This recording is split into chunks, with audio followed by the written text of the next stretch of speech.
Welcome to Leyes Cotidianas, or Everyday Law, where we discuss the laws that affect you every day. Today, we'll be discussing the upcoming session of the Georgia Legislature. What are the laws that are being proposed? What do they mean? What are the policies behind them? And how can they affect you? What are the positive and negative impacts that they will have? Join us, all of this and more, coming up next on Leyes Cotidianas.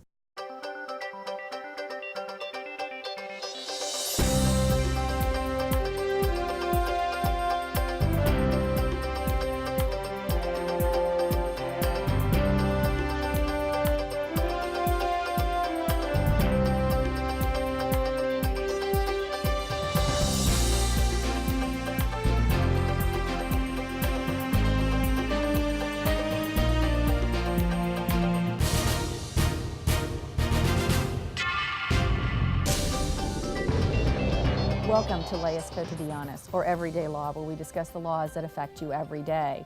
Today, we will be discussing the upcoming Georgia legislative session, what the new laws are, what is being proposed, what impact they will have on Georgia citizens. And we have with us joining today Bill Clark. Bill Clark is the Director of Political Affairs for the Georgia Trial Lawyers Association. Bill is an attorney. He has experience both as a defense attorney as well as a plaintiff's lawyer. He has experience with the Georgia legislature. He was appointed by Lieutenant Governor Pierre Howard to serve as counsel to the State Judiciary Committee a number of years ago.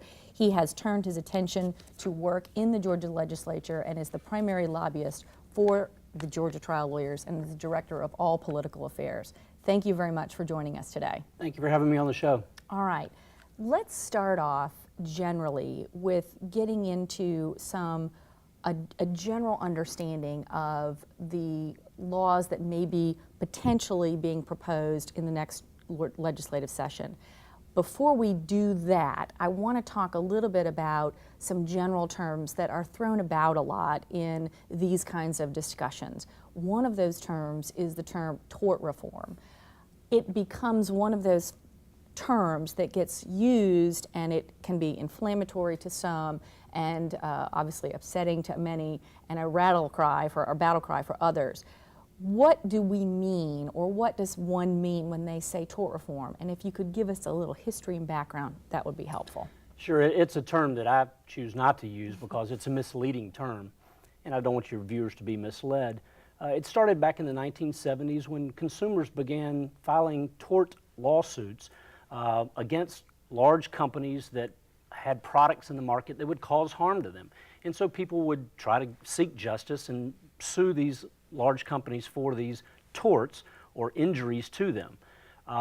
This big business advocates decided they wanted to fight back. They didn't like juries telling them that they had to be held accountable.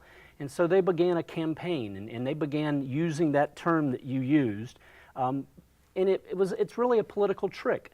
They put the word reform after tort, indicating a need for reform to the tort system.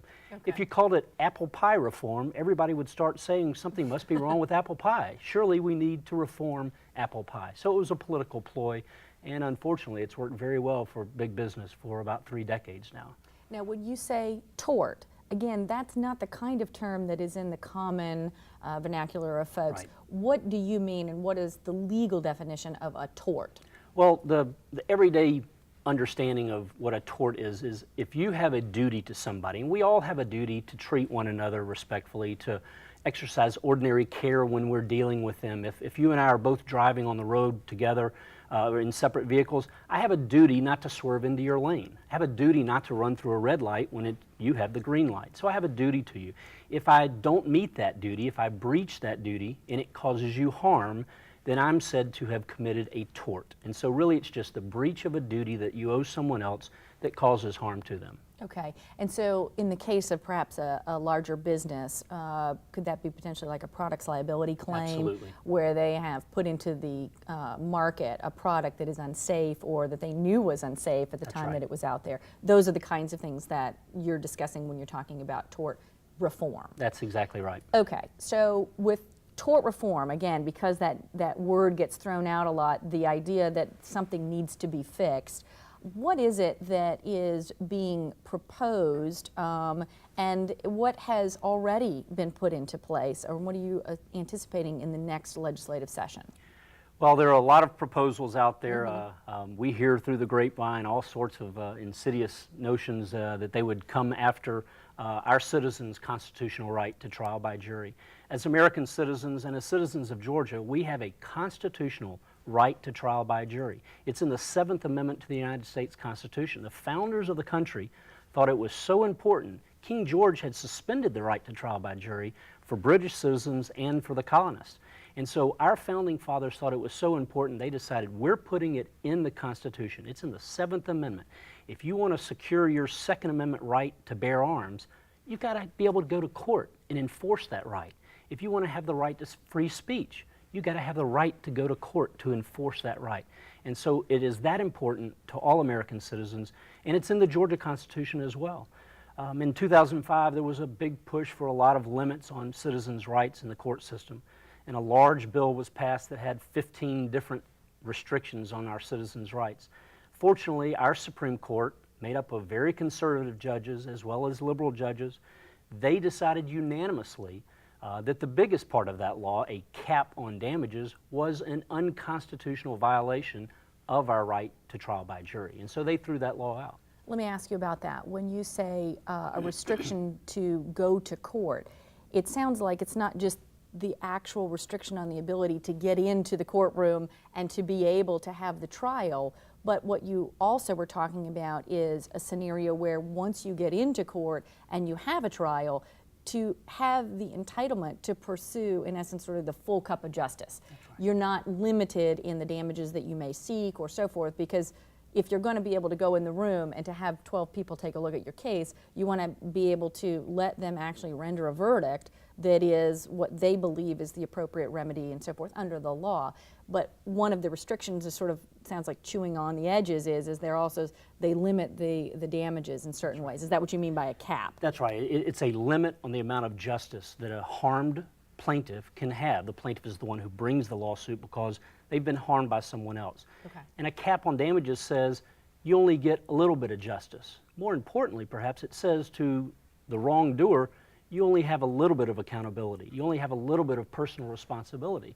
And our court said, our Constitution says that the right to trial by jury shall remain inviolate. It means the legislature can't cut that right off in any way. You get to have the opportunity for full justice. And if 12 unbiased citizens sitting in the jury box decide Charlotte Perrell's lawsuit does not have merit, she did not bring a valid claim against this defendant, then they return a verdict and you have no remedy, no justice, except you get a final result that says, we, the jury, found against your case. Your case was wanting. That's the way the court system is supposed to work. 12 unbiased, non-politicians sitting in a jury box make a decision, not bureaucrats, not politicians sitting in Atlanta doing what special interests tell them to do. And it sounds like, really, if you limit, just so that if I understand, if you limit the verdict that those 12 people actually render, then what you've done is you've, in essence, pulled away their power. It's one of the few places where individuals have the full power to enforce the law as they believe it to be correct, bringing all of their experience and background to the case. That's exactly right. Let me ask you this. You said a cap on non-economic damages, so a limit on non-economic. What do you mean by non-economic damages? Or, you know, what is an economic damage or a non-economic? So give us a little background There's two on that. different types of, first of all, there's compensatory damages, and if you think about it, that compensates the person who is harmed. And there's two types of compensatory damages. One is economic. That is, how much medical bills did you incur because of the harm done by this defendant? How much work did you miss and wages were you deprived of because you couldn't work because of the harm done to you by this person? Those are the economic money damages. The other type of damages are non-economic. I call them the quality of life damages. Okay. What does it mean to lose a limb? That's not a monetary hit on you, but it's certainly a real loss. What does it mean to lose the ability to walk, to enjoy life? What does it mean to suffer for the rest of your life because of this harm that was done to you? And we ask juries to put a monetary value on that but we call them non-economic damages. Now, our critics would say, oh, it's just pain and suffering. They use those four words together, just pain and suffering, so as to minimize it. But if you think of it the way it really is, it's what does it mean to have my life dramatically altered for the rest of my life because of this person's misconduct. Well, it sounds like perhaps there's a distinction to be made there.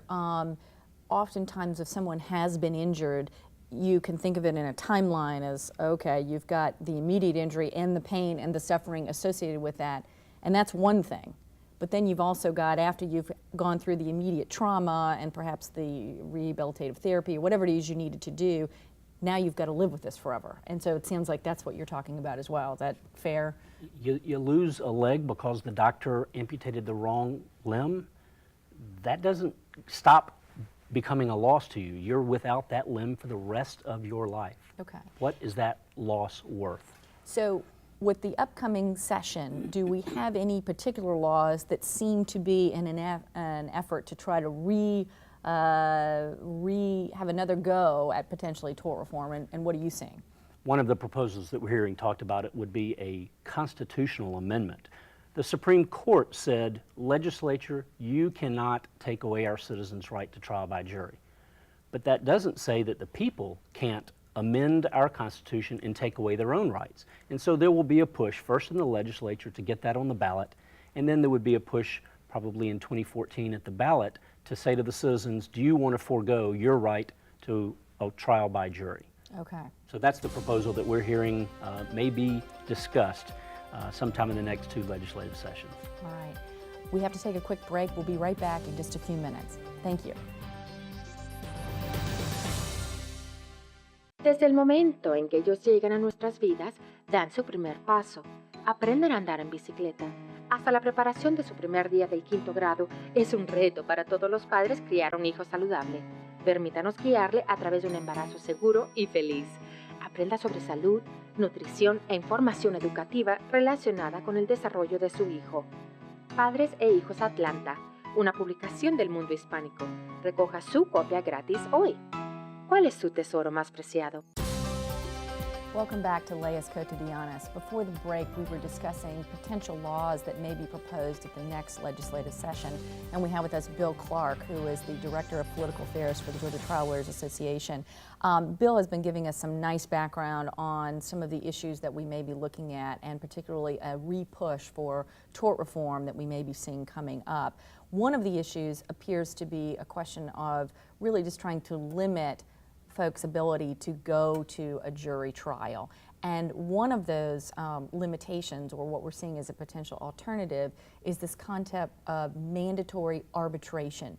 Now, tell us, first of all, what that means, and then why is it that that wouldn't be a good thing? It might be a streamlined process, so tell us why it might not be a good thing, or maybe it is. Arbitration in general is where, rather than being able to go to a jury of your fellow citizens to resolve your disputes, you have to go to a group of people called arbitrators, and think of them as sort of miniature judges. Typically, they have some connection with the industry that would hire them. They know that field. They are, we would suggest, usually biased toward the industry that hires them. If you have, and we all have arbitration agreements, if you have a credit card, if you have cell phone service, somewhere in very small print in the 20-page document you agreed to, on the back, that you agreed to when you got your cell phone or when you got your credit card, you agreed to give up your right to go to a trial if you have a dispute with that company. And so when they take a bunch of your money and you have a dispute with them and you want to get justice for that, you don't get to go to trial. You have to go before this group of arbitrators that they pick to decide whether you win or not. If it's non-binding arbitration, then you go before them, and if you lose, which you usually will, then you get to go to trial. But that's more cost, more delay, more intimidation against the citizen who's just trying to get justice for the harm done to them. If it's binding arbitration, your game is over. You have no appeal rights. If you lose, and that's the end of the day. Let me ask you this. it seems like there might be an issue with an arbitration with an individual person, a consumer, versus businesses. It seems like in the business environment where one business and then another business, we've got a contract, and they say, look, if we've got a dispute with our business relationship, rather than going through the entire court system because it's a contract, let's agree that we're going to do it this way and do an arbitration. It's a little bit more of equal parties. Right. But it sounds like the issue you've got with arbitration is that it's an individual person who really doesn't have any ability to negotiate that. It's just if you want your credit card or you want your phone service, you sign this, or be on your way. Is that a fair issue with regard to arbitration? That's a good description of what really is the problem with arbitration is you don't have equal bargaining power. As a consumer against a multinational corporation with all of the resources they have available to them, what chance do you think you're going to have in negotiating with them over the bill? And some would say, oh, well, you can just stop using their service. Well, you probably had to sign a 2-year agreement. So you can't just stop. Well, you can stop using their service, but you're going to keep paying for it. So it's a difference in bargaining power. If two businesses enter into a contract, they are said to be at arm's length. It's an arm's length transaction because they have equal bargaining power, or relatively equal bargaining power. Not the case when it's the consumer against the large corporation. One of the worst parts about arbitration that we anticipate seeing in the coming session of the legislature would be, for the first time ever in Georgia, a push for mandatory binding arbitration for consumers of health care, patients. So when you go to the doctor, you don't just fill out the insurance form. Now you'll be signing a binding arbitration agreement so that if your doctor commits malpractice, you don't get to go before a citizen jury. You go before some arbitration panel that they get to choose. If your loved one is in need of a nursing home and you're going to put grandma in the nursing home or your mother in the nursing home, you don't have the ability to just say, well, no, we won't do that. We'll keep mom at home, because if you could, you would. Right. You can't, so you have to go to the doctor if you're sick. You have to put mom in the nursing home if she needs that. You don't have the ability to walk away from the transaction the way you do in a business context. And that's why healthcare arbitration, binding healthcare arbitration, has never been permitted. But we believe there's going to be a push from the healthcare industry in the coming session to do that to our citizens and to the patients of Georgia. We'll be opposing that.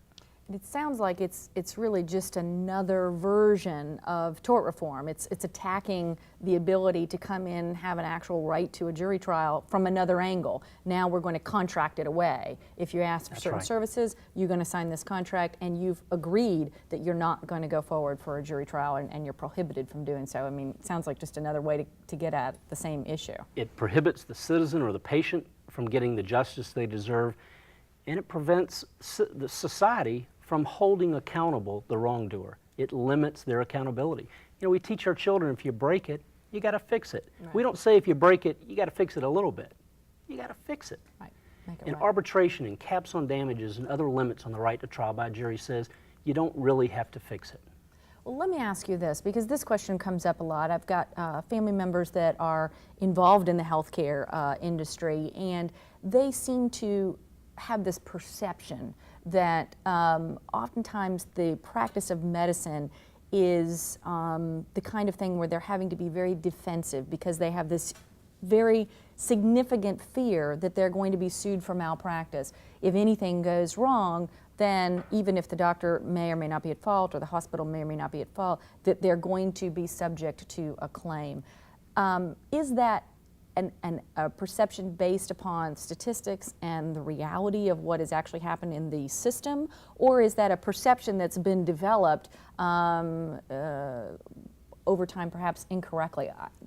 What is your response on that? I refer to it as the myth of defensive medicine. I represented doctors in parts of my career. I was the chief lobbyist for the largest political organization representing doctors in the state for 4 years. I get what they do, and they provide a tremendous service. But why should they be held any less accountable than you and I, or anybody in your viewing audience? We have a duty to treat each other appropriately, and if we fail to meet that duty, remember our definition of tort earlier, if you breach that duty, you have to be held accountable. So why should physicians or nurses or anyone in the healthcare field have a break on accountability? Now they say, well, we're doing all these things because we're afraid we're going to be sued. Well, who says that? We see surveys from medical organizations, political organizations for the healthcare field, and they say a large percentage of our doctors are doing unnecessary tests, unnecessary treatment. Well, I would submit to you those surveys are a little self-serving. I think doctors do what they believe is in the best interest of their patient. What is unnecessary medical treatment? If your child comes in with a condition and the doctor decides it's very rare that they might have this condition, but I want to test for it, and they find out the child does have that condition and gets the treatment that they need, was that unnecessary medical treatment? Right. Was that defensive medicine? No, it was the doctor providing the quality medicine, the care she thought was in the best interest of her patients. That's what our doctors are doing out there. Forget the political organizations, what they contend. The doctors will tell you, we're doing what's in the best interest of our patient. And I'll tell you what, in this day and time, when managed care and the insurance industry controls what the best of doctors can do, for them to get an absolutely medically necessary treatment or test performed, they have to go get some bean counter at an insurance company to okay it. So how is it if they're under that constraint, and every doctor in America will tell you they're under that constraint, how is it if they're under that constraint, they have this ability to do unnecessary treatments and unnecessary tests because of fear of lawsuits? One last point on that. Okay. There are very few studies on how much of defensive medicine is really out there, and neutral organizations have looked at it and they've said, well, we really can't quantify it once we get past the surveys because it's almost non-existent. But what they all agree on, the companies and the entities that have done these studies, is that you may call it unnecessary, but it's effective medical care. It saves lives, and the savings generated from preventing these conditions that would be undetected otherwise really exceed any savings that might come from doing away with patients' rights. Let me ask you this, because this is an issue that seems to pop up a lot, that I have heard from folks in the medical industry, that if lawsuits and medical malpractice lawsuits are not curbed in some way, or limited, or hindered, or capped, or whatever it is, that the insurance premiums for medical malpractice claims for doctors, for hospitals, will just continue to skyrocket to the point where doctors are not going to be able to practice medicine as they should. What is or do you know if there's any statistics on the correlation between medical malpractice lawsuits and medical malpractice insurance premiums, whether they're continuing to go down or up depending on whether there's been a limitation as to the damages that are out there? There are a number of statistics out there, but Okay. probably most telling is what some of the insurance companies have finally come forward and said. They've acknowledged that what we pay out and what we take in premiums really doesn't affect our bottom line as much as our investments, or our ability to expand our markets. And nationally, the markets go up and down on premiums, having little or nothing to do with whether tort reform has been passed. I used your term, I don't like that term, but whether those deprivation of our citizens' rights has occurred through legislation in the states or not. So you can look at the average premiums in the states that have passed those laws. They're no better, no worse than the states that haven't passed them. What we do know is that all of the promises that lead to the passage of caps on damages are never fulfilled. Texas passed it in 2003. What kind of promises? All right. What are the promises? Leading up to 2003, Texas said, if you curb lawsuits, we'll stop doctors from fleeing our state. We'll have more access to care. The cost of malpractice premiums will go down. The cost of health care will go down. People will have great access to more doctors, more hospitals willing to take them in. So they passed the worst tort reform laws in the country in 2003. And what effect has it had on it? Virtually none. Their Okay. premiums have barely come down at all. They went up almost 200% before they passed in 2003. They've come down somewhere in the 15 to 20% range. Is that the cure that doctors want? If you're underwater because your premiums have gone up 200%, is the fact that they've come down 15% going to help you from drowning? Of course not. The same thing has happened in Georgia. The number of doctors has continued to increase in Georgia for over 2 decades. The only time it has actually slowed the increase in the number of doctors we have was after the passage of the caps on damages in 2005. So none of those promises, the health care costs, as everybody knows, continue to spiral. In Texas, where they have these terrible laws, their health care costs are some of the highest in the entire country, and they've continued to increase despite patients' rights being taken away more than almost a decade ago. So it sounds like really the arguments that were made for what they considered to be frivolous medical malpractice claims really don't have a correlation with the insurance premiums and so forth, and there really isn't, one isn't really connected with the other. That's right. I think unfortunately we're out of time. We could spend hours on this, and we definitely would love to pick your brain a little bit more. Unfortunately, we can't do that today. Thank you so much for helping us understand potentially what's coming down in the legislature and to have folks be a little bit more aware of what might be out there and to be watching for. Thank you. Thank you. Thank you for joining on Leyes Cotidianas. If you'd like to hear this and many more stories, please join us on leyescotidianas.com. Leyes Cotidianas les llega a ustedes gracias al generoso apoyo financiero de la Fundación de Justicia Civil del Estado de Georgia. Mundo Hispánico, el vocero de la comunidad hispana desde 1979. La estación transmisora WPBA no tiene licencia para practicar leyes en el estado de Georgia. WPBA y los patrocinadores de este programa no son responsables por las opiniones expresadas ni la información proporcionada por los abogados en este programa. Este programa se ofrece como un servicio público. El objetivo de este programa es de informar y educar y no de proveer consejo legal. Si usted necesita consejo legal, favor de consultar a un abogado.